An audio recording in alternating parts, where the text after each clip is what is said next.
Well, hello and welcome to MOTH News Live. It is Friday, the 23rd of May. I'm Keith Walsh, and here are the top stories we're covering today. Before I do that, I should explain. Yes, I'm in a pub having a lemonade. I'm in Cardiff, the beautiful city of Cardiff, for the rugby match on this weekend. No Irish involvement, unfortunately, although there's a few Irish players. Anyway,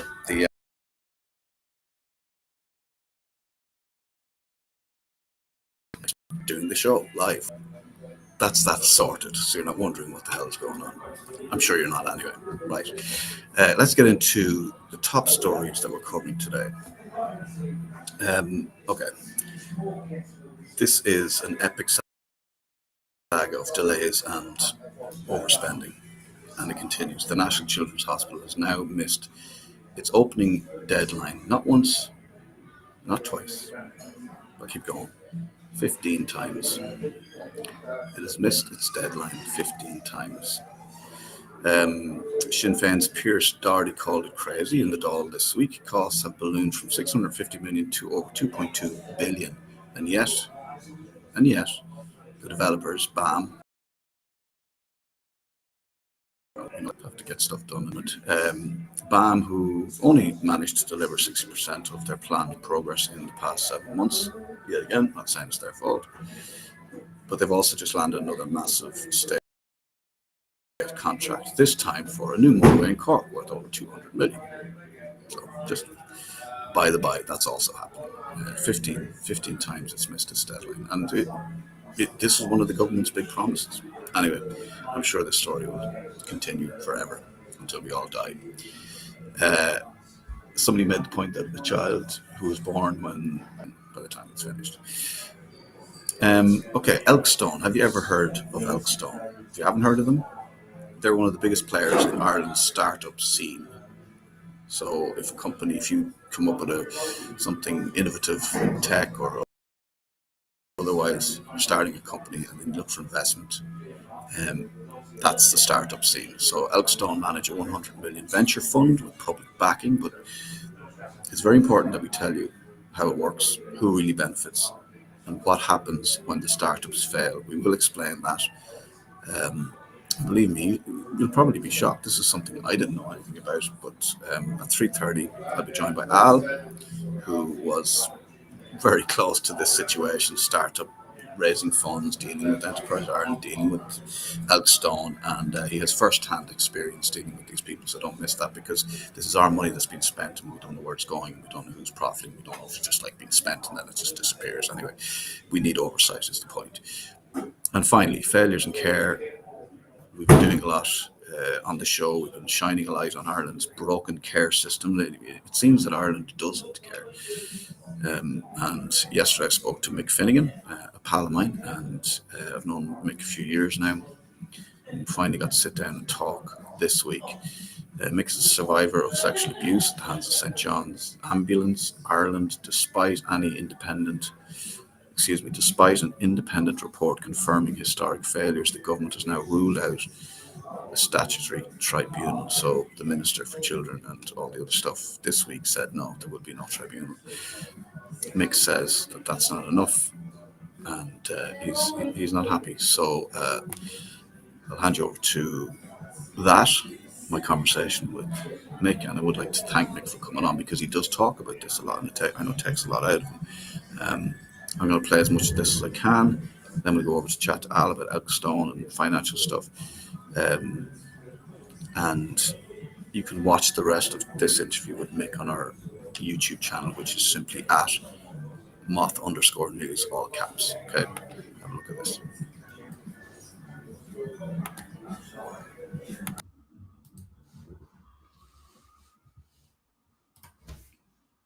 Hello, it is almost 3:30. Today is Thursday. Let me check the date. It's the 22nd of the 5th. How is it nearly June? I don't know. I don't like it, because once the weather gets better, the time starts going faster, and then in the winter it's like drags. Anyway, you're very welcome. This is MOTH News Live. My name is Keith Walsh, and I'm your host. And this is a very sort of special interview for me. It's been a long time coming, and I've been speaking to this gentleman for a while, and we've been trying to, figure out when and how we might have a conversation about him and what he's been through. And then there's a bit of news that came out this week that just kind of, I'm sure it rocked him, and it certainly, I mean, look, yeah, it's just disgusting how we treat people in this country. Anyway, I have an intro written, so I'm just going to read that out. I get angry and emotional. I need to stick to the script. So, right. We've been exploring failures in Ireland's care system, from nursing homes to state institutions, and we will continue to do so. We have some interviews lined up this week, next week. So we're going to do a series about how Ireland actually doesn't care. Today we speak to another citizen failed by those same systems. Mick Finnegan was abused as a teenager. He was sexually abused as a teenager while volunteering with St. John's Ambulance Ireland. He was the first to speak publicly about it, paving the way for others to come forward. An independent report by Dr. Jeffrey Shannon, published in 2023, confirmed multiple failings by the organisation in how it handled abuse allegations, with Mick's abuser known to the organisation as far back as the 1980s. Despite this week, Minister for Children, Norma Foley, confirmed that there would be no statutory tribunal into the case, saying a private legal process is sufficient. No, it's not. Mick, like many survivors, and I agree, he says that's not enough. Yeah. Mick, thanks very much for joining us. I mean, all I can say is fucking hell. Like, this has to be... I mean, how are you? I'm doing okay, it's the other survivors that I feel heartbroken and sorry for, people that have trusted me with their story and their journey, who have come forward and shared, what happened to them with the same person who groomed and sexually abused us as kids,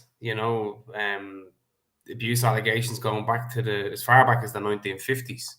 Do you know what I mean? And multiple, we're not talking like a couple of people here. Like, we're talking multiple people have come forward. Dozens upon dozens have come forward and contacted me personally to share their own journey and their own story and their own experiences of being groomed and sexually abused by this individual. And it's, despite the overwhelming evidence, and multiple people come forward, the minister, like, refusing to hold an inquiry is a bitter pill to swallow. It's heartbreaking, because we've been let down so badly, because not a single person has been held accountable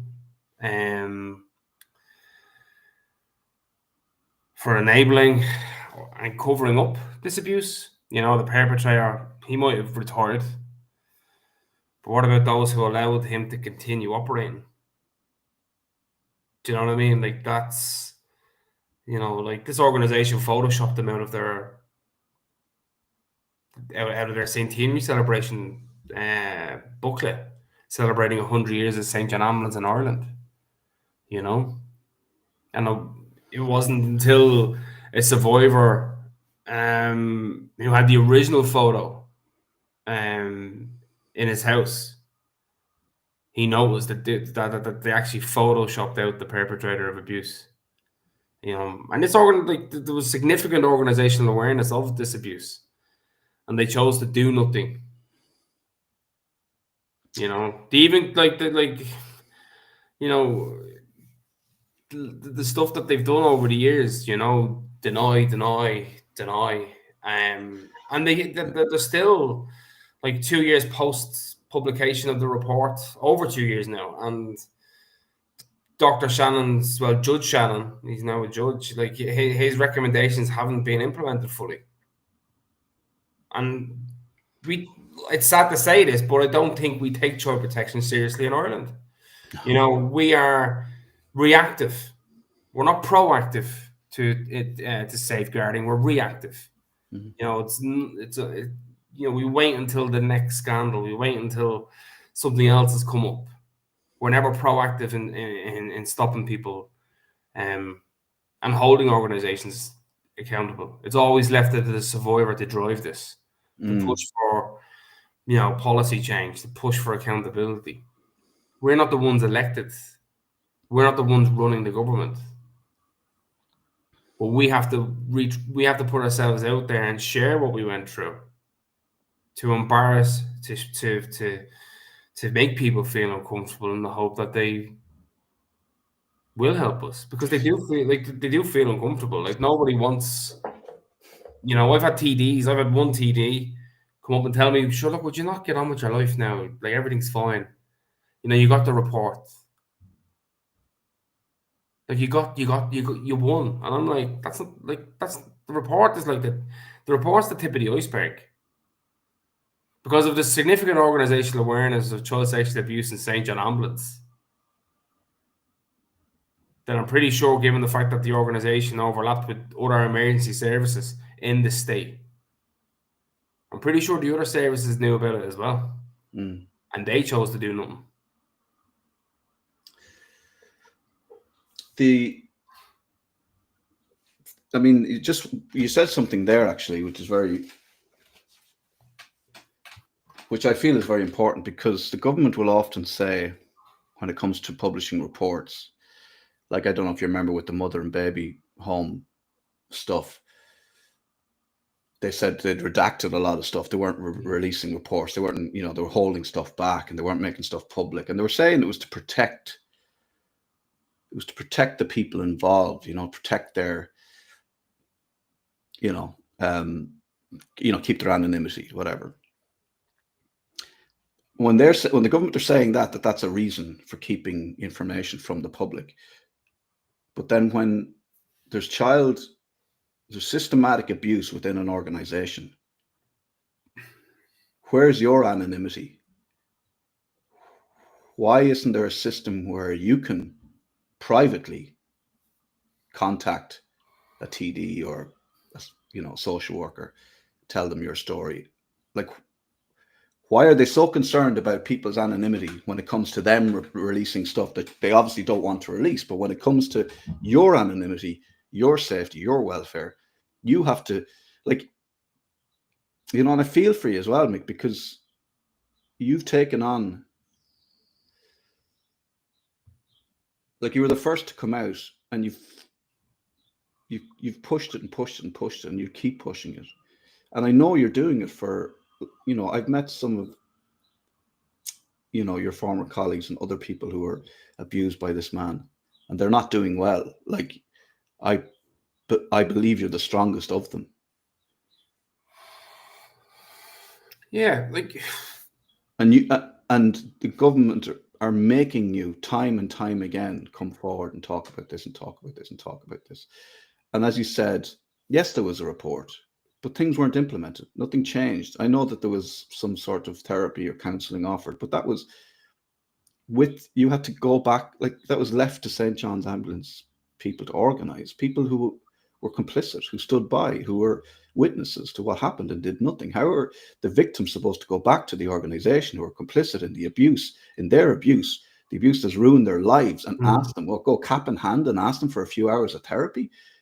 It's absolutely disgusting to think that that's okay.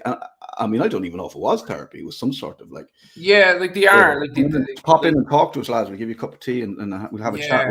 I know when the report was published, the survivors that showed up for the publication of the report were brought into a room in a hotel in the centre of Dublin and put in a circle, and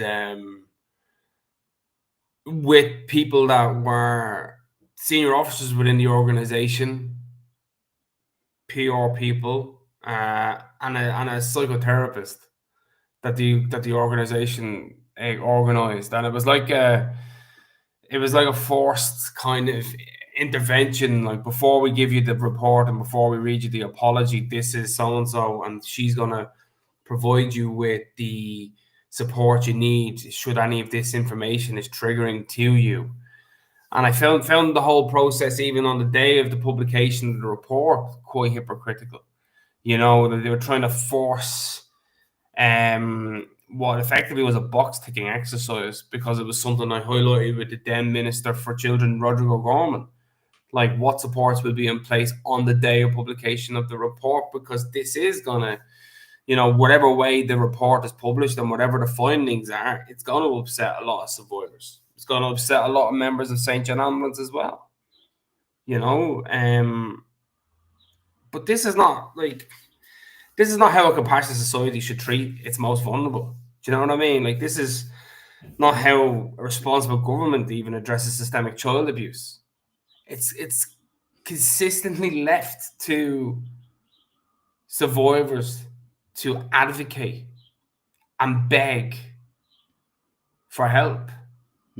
Now, survivors can, if anyone is watching it now, they can go and identify their own therapist or their own psychologist or their own whatever form of therapy they feel they need. They can engage with that therapist, and the therapist will invoice St. John Ambulance. That is my understanding of it now. Okay. But a lot of survivors don't feel that they can trust the organisation to even access those therapeutic interventions, you know, because of the harm that's been caused to them. And it's tough. Like, you've met some of the lads, and they you know, they're wrapped up in addiction. They're homeless. You know, some of them are actively, you know, street drinking, you know, IV drug users. There's a small cohort of us that are, you know, managing to kind of keep our lives together by, you know, either for myself, training as a social worker to become a social worker, or other lads that are working within the paramedic services in Ireland, you know, learning the skills they learned as kids in a professional setup. It's just, I can't for the life of me, I don't understand why the government won't help us. You know, when you consistently ask, and I've been asking for a long time now. This is my fourth Minister for Children, I think, that I've engaged with. Third or fourth. You know, I've emailed every TD in the Dáil. Only a handful respond. The ones that do respond, thankfully, they are consistent in their efforts to highlight survivors. Please, you know, Paul Murphy's been brilliant at doing that. He's been like him, Chris Andrews, Paul Donnelly, you know, like Lynn Rowan, like Tom Cronin. Tom's great. Like, there's a small cohort of politicians who have pushed for this, and also there's also been like a, you know, there was an agreement within the Shannon cross-party agreement that calling for an inquiry, and that was before the report was published. You know, and something just doesn't add up, because, you know, the amount of survivors that have gone to the guards and have made complaints and have given statements, and nobody is being held accountable. Like they used to go away on summer camps, St. John Ambulance summer camps, and they would sing about the kids in the flats that were in St. John Ambulance getting abused by this officer. And they would use popular songs of the time, you know. I remember I shared something on social media because I was talking to you. Yeah. I can't remember the song, but they used the guy's name to rhyme with something. Yeah, you saw the whole of the moon. But instead of that, you saw the whole of, and then they'd mention his name, and then go on and say his tool. And they thought that was hilarious. Or the mash, is it suicide? Was it? Yeah, that's the one. Suicide is painless, and I can take or leave it if I choose. Hang on, I have a look. It was like do do do do do do do do do do do do. So you have a look there. I just for the viewers. I mean, this is like we're going back to when you were in the organization. You're a young man. Was this the 80s? Are we talking 80s, 90s?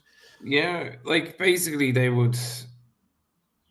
Like And you guys, we're talking like the 90s, because I 90s. wasn't aware of these songs, and I actually met a well-known solicitor in Dublin who was in the St. John Ambulance. I won't mention his name, but he told me that they had songbooks where they would sing about So when they went on, I know I was in the Scouts, and you'd go on a jamboree or you go camping or whatever. It's a social thing, and it'd they be had a like campfire. and all that. Yeah, But yeah. these would have, and I apologize for the explicit nature of these songs, but given the impact of the abuse that I suffered and so many others, I think it's important that these songs and people are aware of them. So obviously we've talked about the Waterboy song, but they also changed the words around to the Match TV show intro, which went like this: "The sort of," and then the person's surname, "will pierce your skin. Doesn't hurt when he begins. But as he works his way on in, the pain grows harder. Watch him grin." And then the chorus of the song, and all these cadets, all these people would sing this song. "Because if anal sex is painless, it brings on shades of redness, and I can bite the pillow if I please."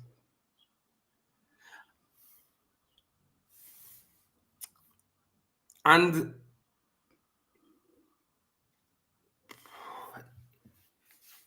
when you have when you have senior officers in the organization who have knowledge of this, and they're giving this to kids, mocking poor kids, because that's the reality of the area we grew up in. We grew up in a fucking poor area. But you've got people who are from more affluent backgrounds singing these songs about kids from the flats getting raped.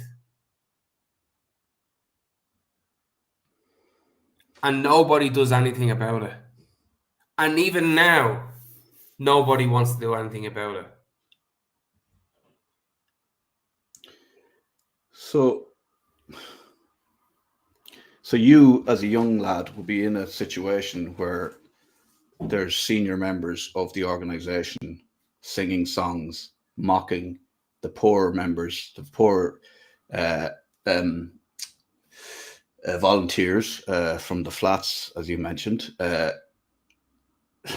They're singing, and they sang and included the name of the man in the organization who was raping young children. Yeah, and this is and their songbooks, like it was printed on paper. Printed out on paper and given out I won't mention the name of the cadet division,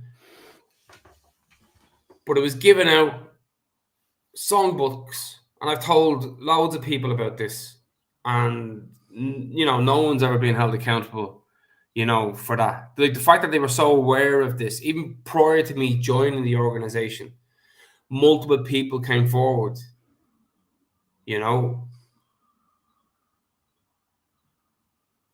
Like one of the big things in the Shannon report was there was no records of any of us as members. But I was in the organization for over 10 years. I even won competitions in the organization, went away on camps with the organization, was at every duty in the organization, concerts, football matches, rugby matches, Mondello Park, Dublin Zoo, on duty, where this abuse and the grooming and the rape would take place. Do you know what I mean? Like survivors will be on duty being sexually abused in these medical aid posts. Like the first time I was sexually abused was at Dublin Zoo.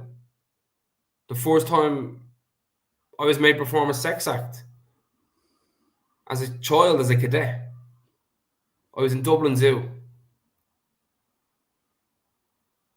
What age were you, Mick? The grooming for me started, the sexual abuse and the grooming started for me for, like, I was 12. I joined the organization when I was 12. And straight away? Yeah, straight away. This fella used first aid as a way of getting his hands on you. His MO was to tell you about the femoral artery in the groin, in the crease of the groin. And that's how you can get a more accurate pulse sight. Because taking the pulse is really important and all this stuff for first aid. And so we didn't fucking have a clue. Like, we were just, okay, go along with it. You know, we're kids. Of course, you're getting expert advice from, yeah. And that's what happens, you know what I mean? And then it would go on and on and on. And this fellow was at this, you know, for decades before I even joined. But the organisation refused to remove him. He was a senior officer. Like, he was the main fella. He was responsible for first aid cover at Lansdowne Road. He was the senior officer in charge of Lansdowne Road.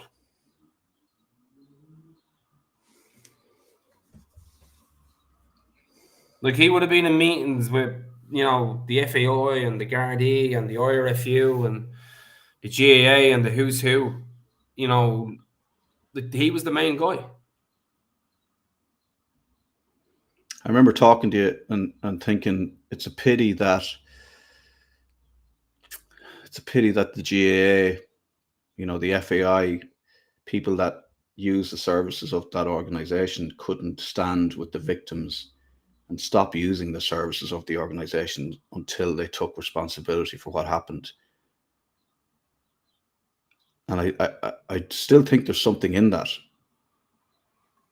You know, are the GAA happy to work alongside an organization that turned its back on people who were abused by its senior member, one senior member for sure, and others that were complicit and witnessed and knew about it and did nothing? Are the GAA happy to keep working with them? Are the FAI happy to keep working with them? I've written to them too. So you've written to them? I've written to the GAA, the IRFU, the FAI. I've written to them all, and they and I was very explicit in everything. Told them what the crack was and my position as a survivor and advocate for survivors, and they didn't want to know. They were happy enough that the Shannon review was done and that this stuff was being implemented, and their safeguarding officers will continue to work with St. John Ambulance. Why do you think they're reticent? Why do you think everybody is batting for the organization and not the Irish people, young Irish people, children? Why are they taking the side? I can't fathom why it's so important. The reason there's conspiracy theories is because of this kind of shit, right? Because you actually can't understand why anybody, like, say, the IRFU, GAA, the government, the Minister for why they would take the side of an organization that are complicit in the abuse of young Irish people. It's just a fucking ambulance service. It's like go in and what? So this is why conspiracy theories happen. Yeah. This is why people think that there's like higher ups in the country who are involved in some sort of like pedophilery. This is why it happens, because we don't deal with them. We deny, we delay, we as I said before, there isn't enough carpet left in the country because there's so many things brushed under the carpet, and this is why people are led to believe that there must be something else going on here. I don't think there is, but Jesus Christ, I can't blame people for thinking that there's something else going on here. And I would never count myself among the conspiracy theorists of this country, but I can't understand it. It's an ambulance service. Get rid of them all. Take get rid of the board. Get rid of anybody that was involved in it. Because also, you're like, what about the people who are there genuinely as volunteers trying to do something good? It's not good for them either. I just cannot fathom it, Mick. I don't know how.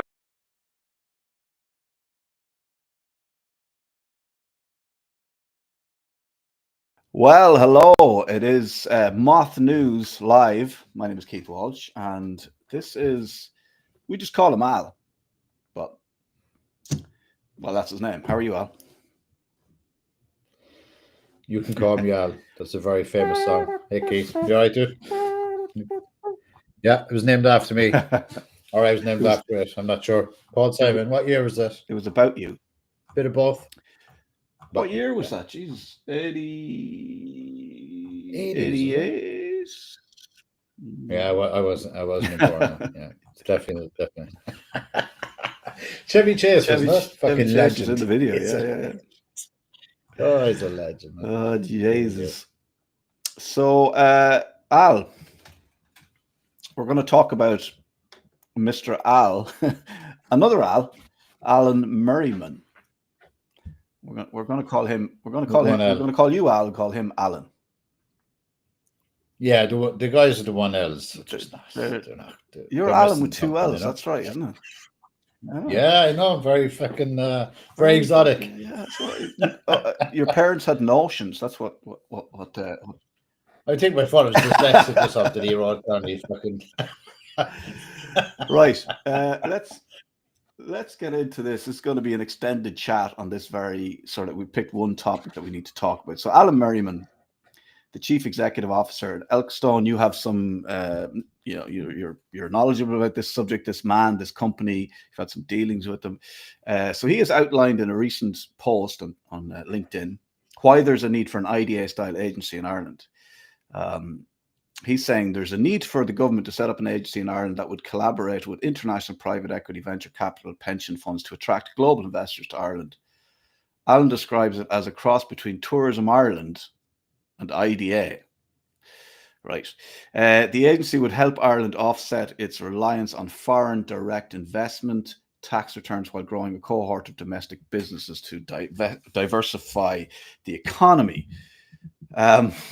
So basically, he's saying the central idea is time to take a different approach and engage the 70 to 80 million Irish diaspora worldwide with the success so far of Fund 1, blah, blah, blah, blah, blah. Basically saying we need to somehow get people who have money, 70 to 80 million Irish diaspora back to Ireland. It's one, on one hand it's tourism, on the other hand it's getting money in and like showing them the sites, all the iPass sites, and they're going to hand over their money because they're going to love what they see. What do you think of this idea, Al? I mean, the ironies, the contradictions, the paradoxes in that entire fucking passage, we could probably have 3 shows on this, but taking it from top down, this is a guy that is proactively setting up bypass centers himself, right? That's the first thing, which is the complete fucking opposite of tourism, right? That's the first thing. Second thing is, you're talking about a guy that has a very interesting past. Was the financial director for EBS during the complete, subprime crash, properties, caving in, people's houses being repossessed. I think EBS were probably one of the biggest offenders in terms of repos, right? And was up in front of an Oireachtas committee under investigation for his handling of the company's affairs prior to the crash in terms of transparency. And that's open if anybody puts in, Alan Merriman, EBS financial director, and YouTube, you'll find a couple of clips knocking around there or whatever, right? Setting that aside, having first-hand experience the guy as an investor, I mean, his fund is de-risked by the fact that he's using taxpayers' money to invest in startups. And I can tell you now, as a guy that worked closely with him, he's the complete opposite of somebody that supports startups and is founder friendly. He's the opposite of that. So here's a guy, he's not satisfied that he's in an ecosystem where he's a less than friendly investor in startups. And now here he is trying to break into another vertical where he's going to be using more state money and more diaspora money to do what exactly? So he was up in front of the Oireachtas for really making a mess and not just making a mess, because anybody can, like, mess up, have a bad day, but not be great at their job, whatever. But there wasn't transparency, so there was some sort of like shady dealings going on, and he was very central to everything going tits up during the last crash. And now, as the CEO of this company, see, I'm learning about all these new companies. People do not know about this stuff, Al. People do not know about this stuff. Elkstone is the company, right? So let me try and explain what Elkstone do, because basically, if you're telling me this guy was sort of like, made a sort of a poster boy for how to fuck things up and create a crash, right? But now the Irish government are giving him taxpayers' money to take kind of wild punts on startups, or like, invest in startups. Not necessarily sure we should be doing that at this stage in our, economy, or whatever's going on with, housing and all that kind of stuff.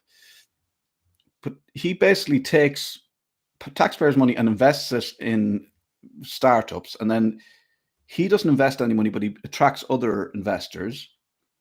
If it flops, he still gets his fee.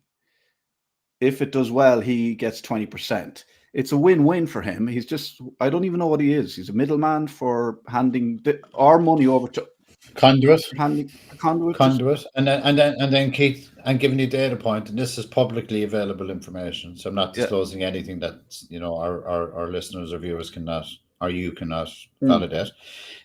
He then came back into the process with our notorious friend Jeffrey Leo, and joined a bidding process in the liquidation for our company that he was invested in as a shareholder. Could you explain that to me? So he joined. So during the liquidation process of Altada, Elkstone, Alan Merriman, joined the Daytech bid with the liquidator, Jeffrey Leo and John Healy. They were one of the bidding companies to purchase the tech back out of liquidation, even though they were an existing shareholder and investor. Was this when he was working? Was Elkstone in existence? Was he at? Yeah, this is Elkstone had invested in the company and had already raised close to $5.5 million for the following round, which he refused to put into the business at the time we got into difficulty.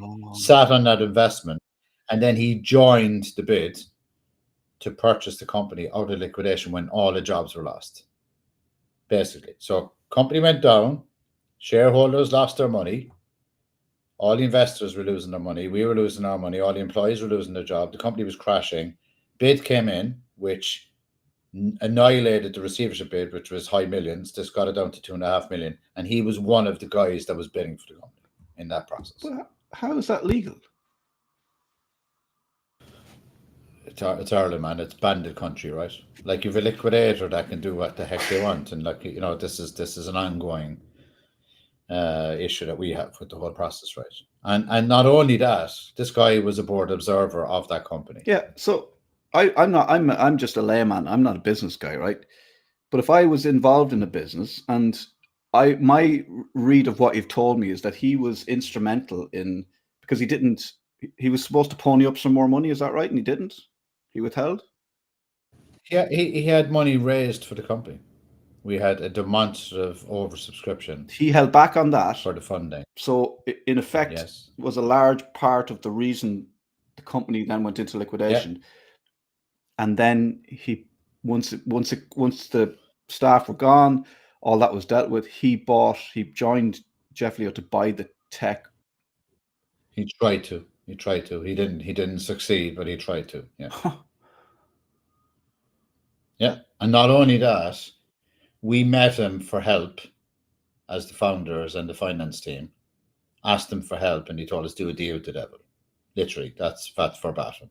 And the deal with the devil is sell it to take the crash. Yeah. So let's talk a little bit about Elkstone for anybody who doesn't know who they are. Elkstone, the model of the business, although it's dressed up in the language of innovation and growth, kind of represents a troubling privatization of profit and socialization of risk, where taxpayers' money subsidize speculative ventures with very little transparency, low accountability, and a track record that underperforms compared to international standards. We had a look at this. It doesn't do well.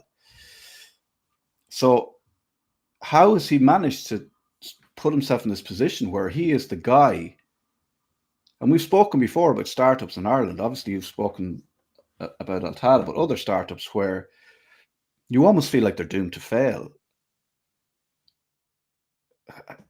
Like, this is a whole area that I think, like, this is taxpayers' money, and we're not aware of. There's no accountability. There doesn't seem to be any oversight.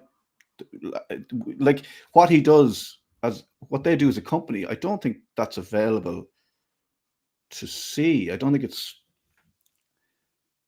like, I don't think there's very little transparency, basically, from what I can see, and that's our money. So he's taking money that's taxpayers' money, and it's gambling with taxpayers' money, but he has nothing to lose. Yeah, and again, this is thrown out there to the ecosystem, right? I mean, that's my experience. This is experience. I've heard similar stories in terms of their experience with him, right, as an individual and as an entity. That is the polar opposite of a supportive funding partner that actually assists the business into growth and acceleration. As you said, the data doesn't lie. It speaks for itself. It's not performing. So therefore, if you're running a business that's not performing, you're still being incentivized regardless of the business performing or not. Where's your incentive to perform? Right? And if this is where there's no accountability for him whatsoever, and he continually and continuously gets away with this, and continuously raises money and is fed money, and he still makes money. I mean, this is like, you remember the schemes years ago, the Ponzi schemes, right? What were they called? The F a friend over, right? The screw a friend. Yeah. You give me money, the and pyramid I scheme, and then you take your money back out. You bring in 10 people, then they'll bring in 10 people. The Ponzi schemes, right? And it's like, and then the same individual, as bold as can be, is out there advocating, you should put me in charge of this.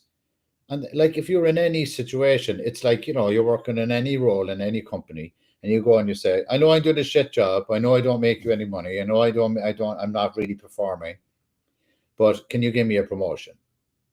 And not only will you give me a promotion, will you pay me more than what I'm already earning, even though I'm not showing any result, because I just deserve it.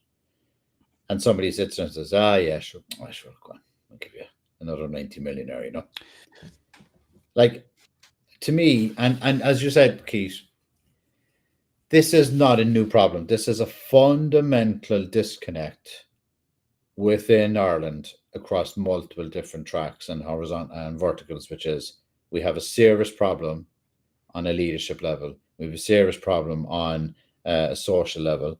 We have a serious problem on an economic level. And we have a serious problem in terms of the general consensus and the general sentiment towards Ireland at the minute is, why would you start a company in Ireland? Right? Because if you fail, you're going to get absolutely blown off the map by corrupt fucking journalists, corrupt investors. You're going to get blown off the map by an insolvency practice that promotes bad actor behavior. The likes of Jeffrey Leo. Imagine the conduct of that guy. He could step in, liquidate a company, remove all the assets, and he's still bidding for another site to get an IPAS center. Then he's in another company. He goes and buys a debt, has no hope of return from a debt that he bought in Altada after receivership process, puts the company into liquidation, and then drives a journalist campaign to take down the founders to make sure they're blown off the map. And the liquidator enables them. So this is what you're dealing with. And imagine the Elkstone CEO is in that process with that guy. And we've proven beyond reasonable doubt that Jeff Leo is not a good guy.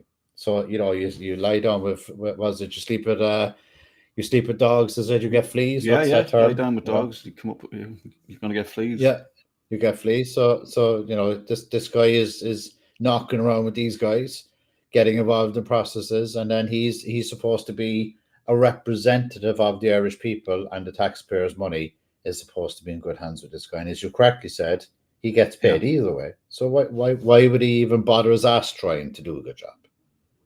But they're actually rewarding fucking underperformance. But there's like a fund, right? There's taxpayers' money. It's the Ireland Strategic Investment Fund, the ISIF, and Enterprise Ireland, right?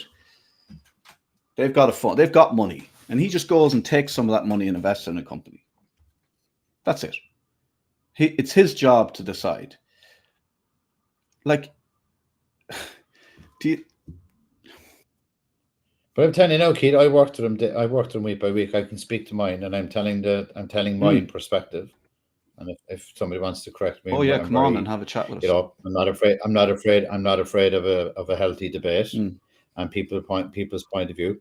I can tell you my experience of the guy. I spoke to the guy pretty much daily towards when we were having difficulties, and he was a board observer, and he attended our board meetings every week. And I can tell you now, absolutely waste of time. So he was, when you were in trouble, was he the go-to guy then, as regards to like Ireland Inc. Like if you need help, if you're in trouble. Well, he was representing the Irish investors in our company. Like he'd handled the investment. They invested through him. The rest of our money had come from the US. Absolute waste of time. In that zero help, zero suggestions. In that he didn't want to help, or was he clueless? Hard to know. That's a $60 million question. Stupid is what stupid does. But do you think he was being purposefully unhelpful because of a bigger picture?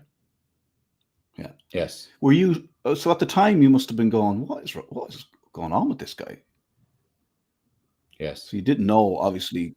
And even more so in retrospect, when we realized, even some of the conversations we were having, and then, I'm not casting aspersions here, but all I'd say, conversations I had with him would accidentally end up in some reporting, right? So I'm not saying or it's just coincidental, isn't it, that you'd have a conversation with him. It's in an article. Yeah, just coincidentally and end up in an article with a very well-known journalist, Charlie Taylor. So, accidentally. These things happen. These things happen, People write the same things that you've just said to someone else a few days beforehand, I mean, I really do think that... Oh, actually, before I get on to that, so also, is he personally investing in iPass centres, or is it Elkstone? That's what I believe. Yeah, I believe it's both. I'm not sure about the fund, but I have heard he's involved. Now, a big problem with Jeff Leo, our friend Jeff, is that he was running an iPass centre. He bought that Dundrum Castle with money that wasn't his, and is making a lot of money. I mean, I looked it up, and I think it's like $1 million a month. Yeah. So he's doing that, and we've proven what a bad actor he is. I don't know what he's like on stage, but he's not a good guy. He chews up the cast for B movie for sure. maybe a bluey.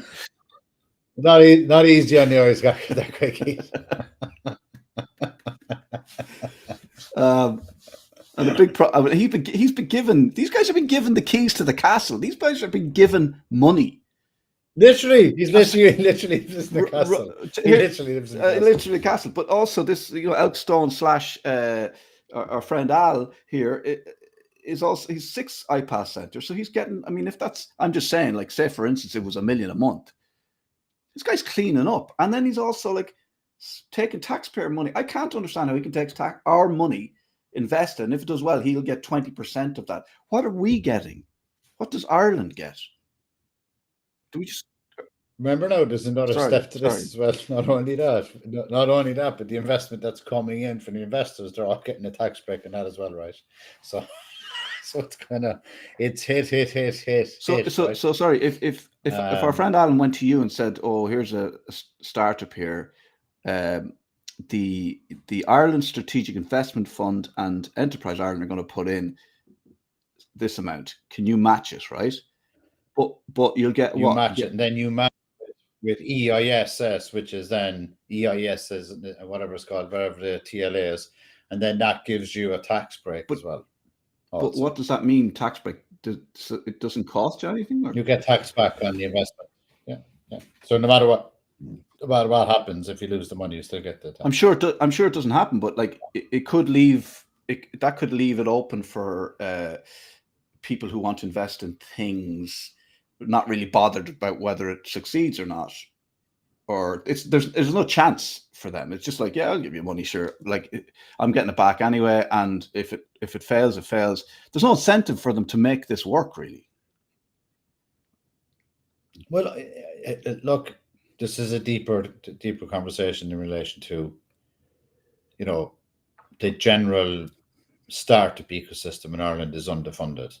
The general startup ecosystem and scale-up ecosystem is rusting, and it's extremely difficult for startups to raise money in Ireland. I know we've got about 5 minutes left, Al. I presume I know the answer to this, but the Irish public should know about this, and we should have oversight, and there should be some public knowledge of what's been invested and what the result is. Because you see these stories like, oh, such and such have come in and they're buying this thing, and you think, oh, that looks like a good news story. But actually you go, hang on, why did they go into liquidation in the first place? And, when you really dig into it, we don't really know what's going on with our money. And it's a lot of money. But sure. The last time I'll send on the report. I don't have it in front of me, so pardon my. We'll be talking about this. Hey, if there's any inaccuracies, we'll be talking about this. But again. there was. Yeah, I'll send it to you. But there was an article published in relation to Enterprise Ireland's performance, and Charlie Taylor, in his wisdom, decided to put my picture and Eve's picture at the top of the article, in relation to the losses from an Enterprise Ireland investment perspective, because we were an Enterprise Ireland client and we did receive investment from Enterprise Ireland, and we weren't even in the losses because our company hadn't even been included, and he put my picture at the top of it. even though Elkstone were in a demonstrable amount of those investments. So that will tell you, just in relation to the bloody chance we have as a nation of getting anything fucking transparent or any kind of, information shared that's accurate from the MSM guys. In particular, our business correspondent journalist for the business book, right? I mean, it's borderline tabloid, right? I mean, they're a tabloid at this stage. Totally. Like, I'm really surprised. I'm surprised that I don't know where the editor is on all this, or what he thinks of what one of his. Well, how many articles has Charlie Taylor written about Jeffrey Leo in the last few weeks? Even though he's up in the High Court being cross-examined, he's been seen to defraud 60 million from a fund involved in IPAS centres, and yet anytime he was involved in our process, my picture was on the paper, and he was talking about Jeff Leo, the knight in shining armour that came in to liquidate Altada. Literally, that's the borderline what he was saying the last time. And where is he now? And I can't remember the chap's name, but there was a chap from Enterprise Ireland who stepped down. Is that right? Leo, and he just randomly tweeted. I've never met the guy, but from what I've heard, he's a really great guy. Something. I don't care what they say about you, Leo. I think you're great. I mean, you just go, what? Why? What's that all? Yeah, but you saw the post. You saw the chat we shared last week. It was like, Charlie, I'll report if there's a story. What? This isn't the story. Are you kidding me, man? Wake up. Anyway, I think, look, hopefully we can start highlighting this issue. But I saw the questions you put to me earlier, Keith. You were saying, what's the question or advice would I give to any startup or founder? Avoid like the fucking plague. Avoid doing it, like leave the country and do it. Avoid taking investment. Don't go near Enterprise Ireland. The other, I'd never even heard of that organization. Well, some guys in Enterprise Ireland are okay, to be honest. I've opted that. I did some of the advisory stuff with those guys. Some of those guys are okay, but I don't know how they support these funds like Elkstone. But ultimately, if you're looking for investment as a startup, are you going to have to deal with Elkstone? No. No. But the contradiction to that is there isn't too many other funds out there in Ireland, which is the problem. Well, I didn't think this. Remember we covered the NDRC HBAN. Yeah. HBAN was closed down, the Business Angel Network, because there's some issue there. It was closed down, and we don't really know what it did or where. No transparency. Yeah, I didn't really think all this could get any weirder or more unbelievable. But I mean, I don't envy Netflix when they come to make the series, because this is too bizarre to be believed. Are you going back to Morpheus? You wish you would have taken the red pill instead of the blue pill, Keith. You should have just left me where I was. Let me go back. Let me go back to where I was. Happy in my ignorance. Oblivious to the world of business and where the taxpayers' money was going. I'd never known an American guy who bought a castle in Tipperary and made a child out of it. But this is the point, Keith. This is the fundamental point. And back to the earlier comment around the diaspora. When you go across the Atlantic into the US or into other locations, the UK included, this kind of crap is just not tolerated. That's it. It's just not tolerated, right? Like if you get the reputation as a bad investor in the States, you are in deep trouble. Like you're in deep trouble. If you're not, helping the businesses grow, and if you've got a track record of continually losing people's money, you're not going to last very long. So we just seem to tolerate underperformance, mediocrity, and just shoddy dealings. That's it. And that's why guys like Leo leave the US, they get thrown out of the US, and they come to Ireland. And that we just have to and he must have known this is a good place to come to do whatever he wanted. He must have known. But why did he pick it out all the places in the world, man? Like, so it must be known. Like he could have went anywhere. He was essentially, of course. Like, get in and do whatever you fucking want in there, and money solves a lot. You know what I'm going to do? Because actually, I had a good few questions for you there, but I'm going to do separately myself. I'll do an explainer. So I went to ChatGPT and said, I put all the information and said, explain this to me as if I know nothing. So for anybody who's interested in what this is all, what's happening, the investment, the money, the tax, I'm going to do an explainer video. Just literally go through all of the information, and it won't be very razzmatazz. That's very good. It won't be very, it won't be flashy entertainment, but just an explainer, and people can watch it or not watch it. It'll just be there for people to. It'd be a lot more sophisticated than our business correspondent journalists, Keith. So well done, man. I'm proud you do it. Wow. And you're using AI, so I'm very excited about that. Here, look, I'm here now. I might as well fucking enjoy myself. Yeah, there you go. You're in it now, man. All right, my man. Listen, you take care. Talk to you soon. Good seeing you. Take care, man. Good luck. Bye. Talk soon. Thanks, Keith. See you, buddy. Bye. That's it. So yeah, I'll put up an explainer video. It's wild. It's wild. I mean, what can I tell you? Very hard to sort of explain, and maybe I found it difficult to ask Alan the questions in the right order, because I was like trying to sort of explain what's going on as well. Because I don't think it's good enough that this stuff just remains on the business pages, financial papers. There's a lot of taxpayer money at stake here. So.